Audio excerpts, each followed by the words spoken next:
يقترب، الاهلي يقترب. ترجع الكرة تحت الريتم طبيعي جدا، تمشي بالكرة عن طريق وسط الميدان، يلعب فرجاني والكرة لطارق في كل مكان، يلعب النحلة، تتحط الكرة أهلاوية، يلعب لنجم المباراة زيزو، يلعب الكرة زيزو، حط الكرة فرجاني. لا أدري إن كان التغيير موافقين عليه الزملكاوية ولا يعني لماذا لما غادر على الأقل شيكابالا ما عندوش في ساقيه يلعب 90 دقيقة. يعني الاختيار ندخله نجم فنان وسريع ويمشي واحد على واحد وما يخافش. هذا كاسونجو رقدها، هذا كاسونجو النوم في العسل على فيلم الزعيم. ترجع ومن يكون الزعيم في ليلة الزعماء. ترجع الكرة من تماس يا هاني تبات متهني ولا لا؟ سنرى الإجابة. الكأس كأس أفريقيا 2.5 مليون دولار، حكاية فارغة. الأهلي جايب 4 مليون دولار بباتشي. لا نظر اليوم لدولارات الكاف ولا نظر لدرب القاهرة. اليوم هي دوري الأبطال، هي أنا البطل أمامك يا جار. تمشي كرة ملعبة طويلة وضربة راس قتالية فدائية من الجانبين، والتماس لنادي الزمالك. يلعب الكرة بالعيد، أحمد عيد.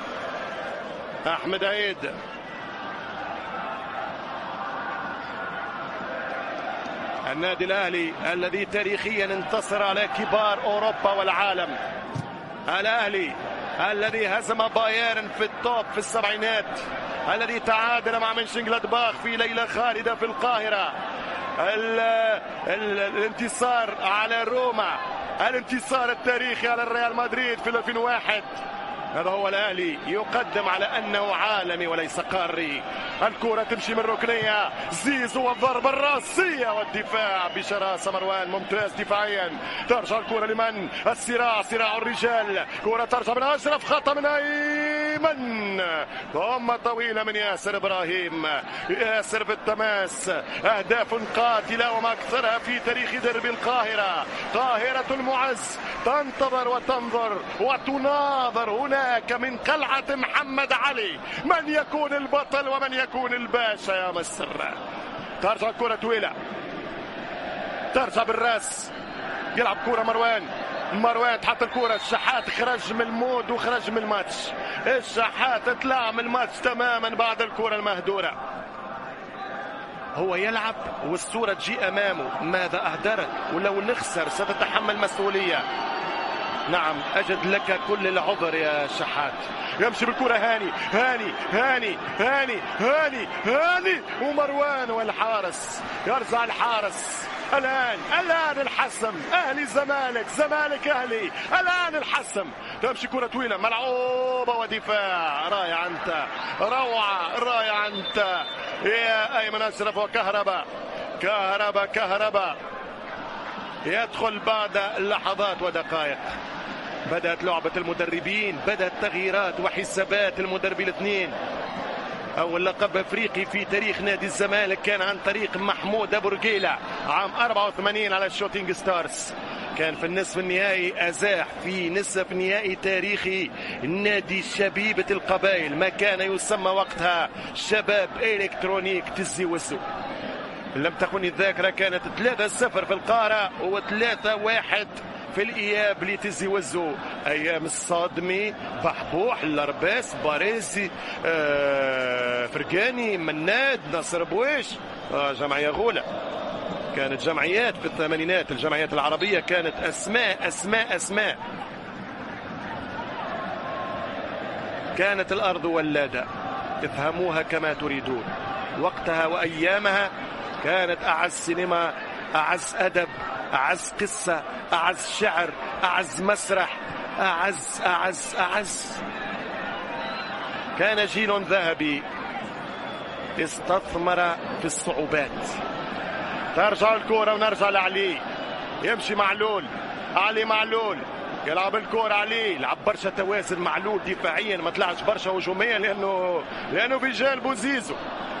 والكرة ترجع مرة أخرى كاسونغو لا هاني برافو، يرجع هاني، يمشي هاني، يمشي هاني، هاني حط الكرة، يوصل الكرة، تمشي الامتلاك عن طريق الهجوم، يلعب الكرة حسين الشحات، شحات حط الكرة لهاني، هاني وراء اخر الهجمات، يلعب الكرة لمروان، ضيع فرص ولكن قد يخطف الاغلى الغالية، والكرة ذكريات وهدف وليست ذكريات وفرص مهدورة يا مروان. ترجع الكرة بالانطلاق، طارق حامد من تراه على الاعناق بهدف البطولة يا سادة، يرجع بالكرة انطلاق عن طريق وسط الميدان، يلعب النادي الاهلي الوسط احسن الان، الكرة تمشي الانطلاق عن طريق علي يمشي باليسار ويجيب توش، تماس للمعلول، كرة لعلي. 86 دقيقة، الاكسترا تايم قريب ولكن احذروا الكاو، احذروا الكاو. ترجع الكرة بالراس، القاضية ممكن، القاضية ممكن، شاط الكرة وجول، القاضية ممكن، القاضية ممكن، القاضية ممكن،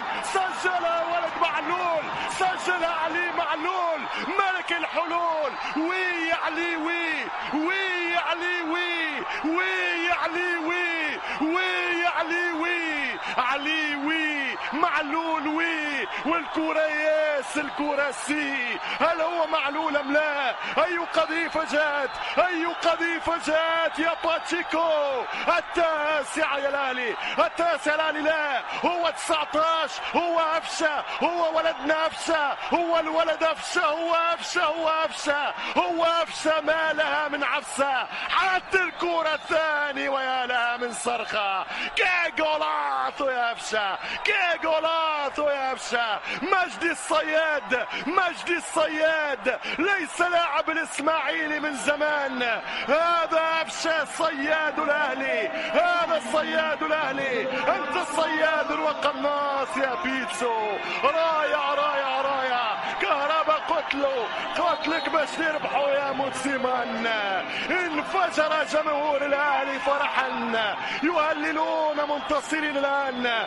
النجمة التاسع على القميص، 82 اهلي، 87 الاهلي، 2001 الاهلي، 2005 اهلي، 2006 اهلي، 2008 اهلي، 2012 الاهلي، 2013 الاهلي، 2020 اقترب الاهلي. اهلي اهلي اهلي، بيب بيب اهلي، غنوا وتغنوا بالملايين. اي صاروخ يا مجدي. 2-1 خلتو معلول قطع الكرة ومجدي سجل الثاني، والاهلي بروح الفانيلا الحمراء يتقدم للانتصار. سيناريو قاتل، هدف غدار يا مجدي، غدار. قلتها في 2009 ايام هدف انيستا، 8 مرات غدارة. هي كرة غدارة، هي كرة دوارة. هو الاهلي عن جدارة، يمشي بالكرة، الزمالك لردة الفعل، الزمالك يقترب، الزمالك للتعادل. ما زالت المباراة، ما زالت دقائق من نار. الاهلي الان دفاع كانه مالديني، الدفاع كانه كابريني، الحارس كانه سوبر زوف.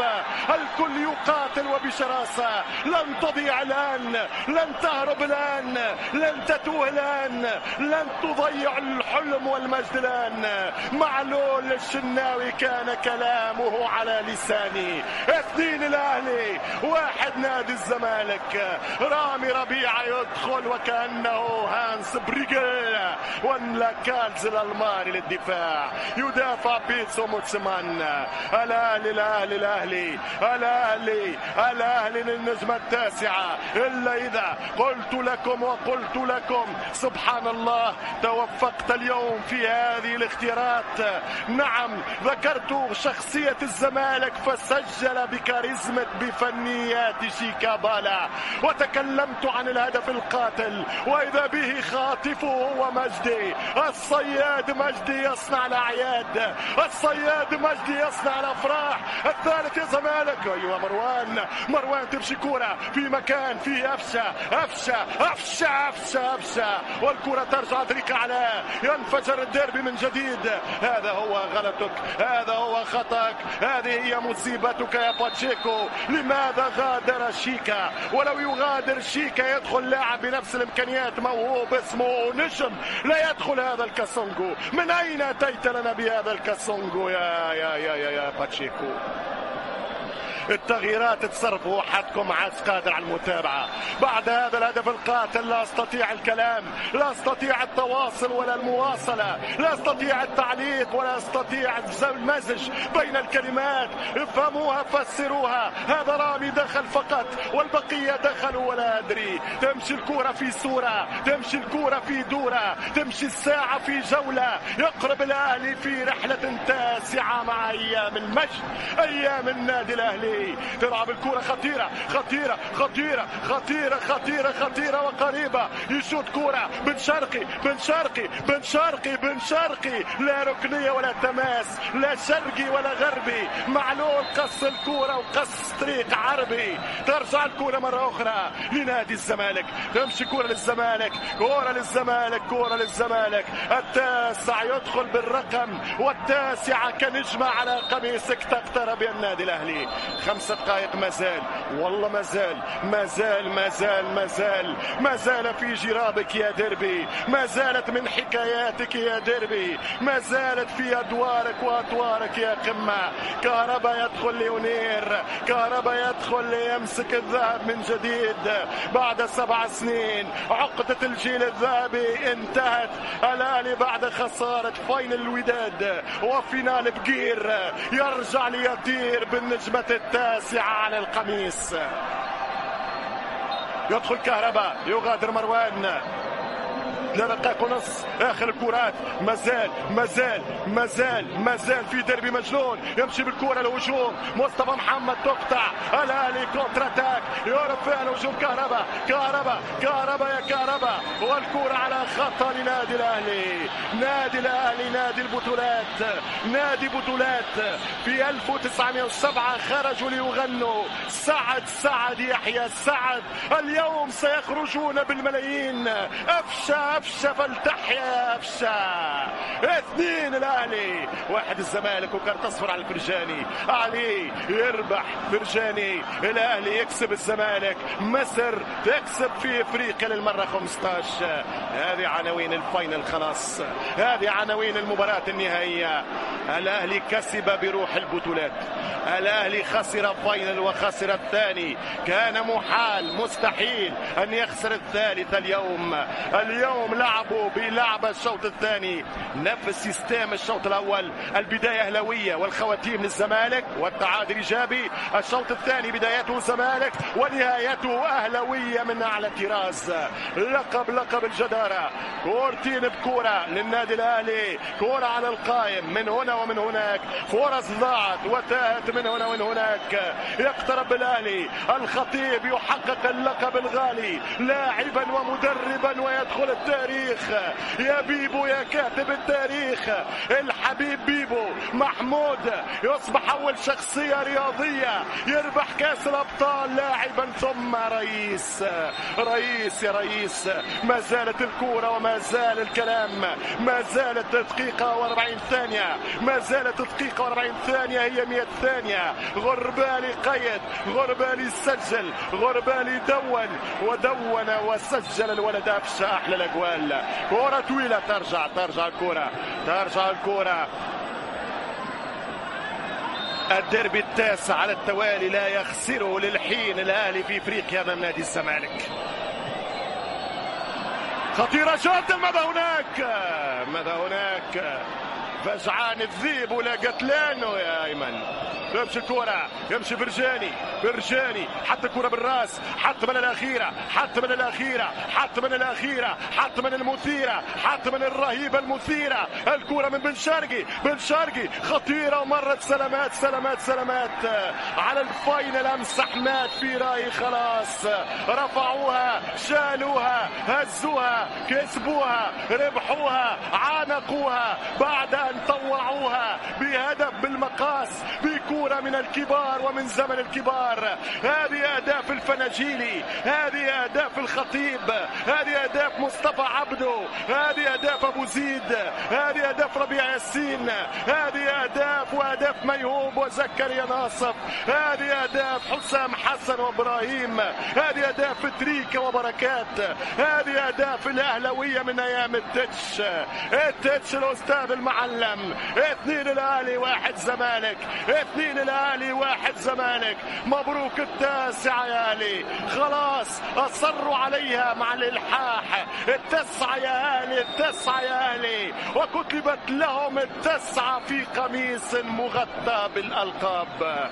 اللقب 139 في تاريخ النادي الاهلي، والبطولة الافريقية رقم 20. البطولة الافريقية رقم 20. خلاص خلاص خلاص، ديربي القاهرة يحكم باحكامه. فينال الشامبيونز ليج يدلي بارقامه. النادي الاهلي، النادي الاهلي بطل افريقيا، النادي الاهلي بطل افريقيا. مبروك الفريق الاحمر.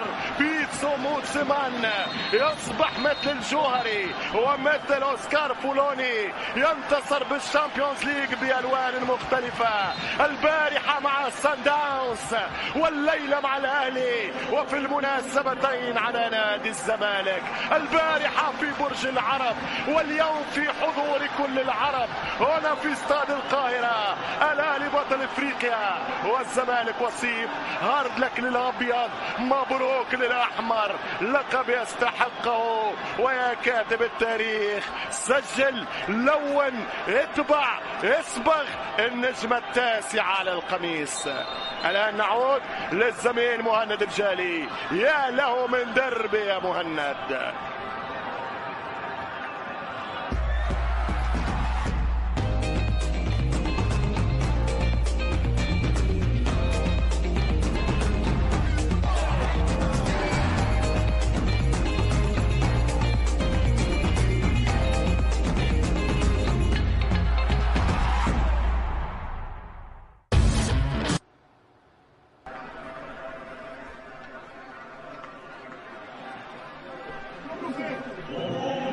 نعود أصدقائي المشاهدين مع هذه الكأس الغالية، مباراة الديربي القاهري، مباراة فينال الشامبيونز ليج، مباراة التاريخ كتب لها أن تحسم في الخواتيم، كما حسم السوبر في 94 بهدف قاتل من أيمن منصور.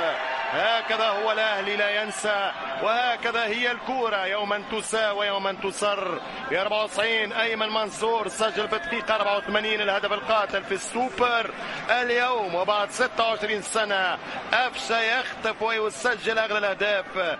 انتصر الأهلي على الزمالك 102 مباراة، ولكن حتما هذا هو الأغلى. سجل الأهلي 345 جول، ولكن حتما هدف أفشة هو الأغلى والأحلى. كورة 2-1، أي نهائي، أي أندية، أي مستوى عالي. لغة الأهداف وطريقة التسجيل وهدف شيكابالا ثم أفشة يعطيك فكرة على القيمة الفنية لديربي القاهرة في نهائي دوري الأبطال. علي يحقق الحلم، معلول يظفر بذهبيته الأولى، فرجاني يخسر نهائي الشامبيونز، أفشة، أيمن أشرف، وفريق الرئيس الخطيب والمدرب الرائع بيتسو يخطف الأضواء ويحقق اللقب الغالي. 4 محاولات على المرمى من كل جانب. الخامسة الأخيرة من النادي الأهلي فصلت الأمر وحسمت اللقب وجعلت الشحات على جبين كأس غالية قبلة على كأس إفريقيا للأبطال. المسابقة التي تحققت في 64 للمرة الأولى من أوركس الدول الكامروني، حققها العرب أول مرة في 69 بجيل علي بوجريش الإسماعيلي، حققها المغاربيين المرة الأولى عن طريق الجزائر لمولودية العاصمة، فازت بها المغرب للمرة الأولى بالعسكر نادي الجيش، وفاز بها النادي الإفريقي كأول تونسي. اليوم تتواصل الصورة التاسعة للنادي الأهلي، الريكورد 5 لنادي الزمالك، 4 للترجي و3 لنادي الرجاء كأكثر الأندية العربية تتويج بمسابقة الأبطال. هذا هو نجم الفينال، المان اوف ذا ماتش رقم 1، أبو 2.5 مليون دولار رقم 2، أبو المشاركة السادسة في مونديال الكورة نمبر 3، and في رابع الأمور ورابع الخواتيم النجم التاسع على القميص. كل هذا بكورة وفي كورة ومن أغلى كورة يا أفشة الصياد. الأهلي بطل، ومؤمن زكريا في البال.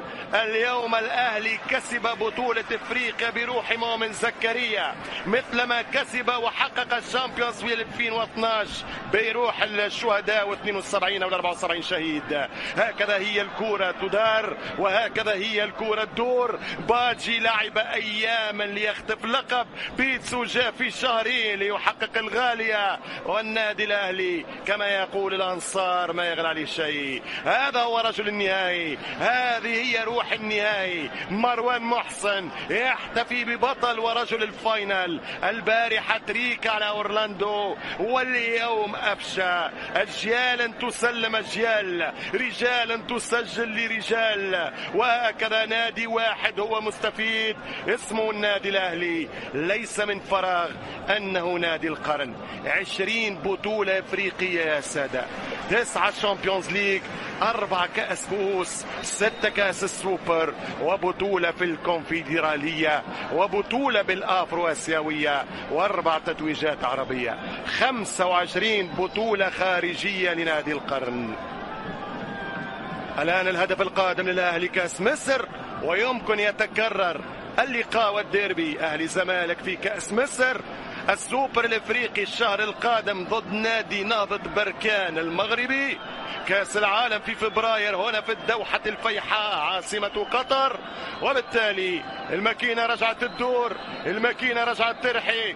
النادي الأهلي لنجمة تاسعة على قميصك يا شناوي. مبروك للأهلي، هارد لك للزمالك. الزمالك ضيع انتصاره في الشوط الأول. المباراة كانت شوط بشوط. لا نتكلم في التكتيك الآن منصات تتويج، ولكن ما زلت مصر أنه خروج شيكابالا وعدم تعويضه بونجم ممكن كان الخطأ التي غيرت شكل المباراة. تحياتنا لمؤمن زكريا، تحياتنا لمؤمن زكريا، يا ما أسعد الأهلاوية. هكذا هي الحياة، فيها أفراح وفيها آلام، لكن مؤمن بإذن الله، مؤمن أيضا وبإذن الله سيخرج من هذه الأزمة الصحية وسيعود. الأهلي يهداك اللقب لتاريخك ولأهدافك ولأمجادك. لذلك قلت هي بطولة بروح مؤمن زين على روعة وجودة وكواليتي الديربي. شكرا على الأهداف المقدمة، شكرا على الصورة الرائعة، شكرا على نجاح الفينال هنا في استاد القاهرة الدولي. هي فرحة تتلوها أفراح، هي كورة تتواصل مع بين. اليوم الشامبيونز وغدا سوبر وبعدها مونديال وبعدها يورو وكوبا أمريكا أولمبيك جيمز.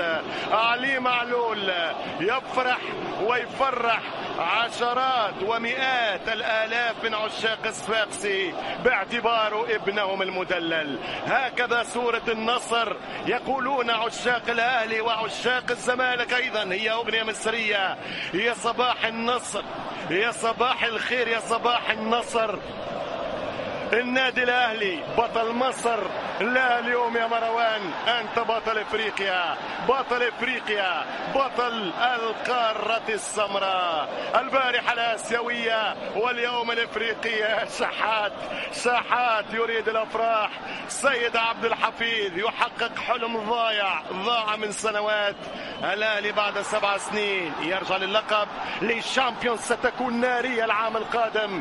عودة الأهلي إلى المصاف، عودة الروح للزمالك الذي سيريد اللقب، عودة المغاربة بالرجاء والوداد، عودة الترجي والصفاقسي لسالف الإشعاع القاري، وعودة تدريجية للكرة الجزائرية، وهلالنا ومريخ خاب من كرة السودان.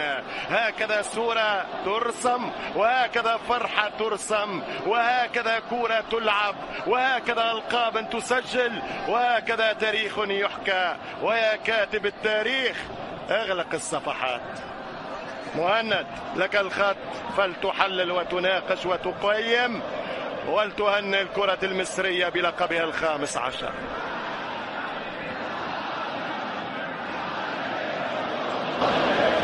الشكر، كل الشكر للزميل عصام الشوالي. مبروك للأهلي مرة أخرى، هارد لك للزمالك مرة أخرى، ورسالة إنسانية من إنسان إلى إنسان.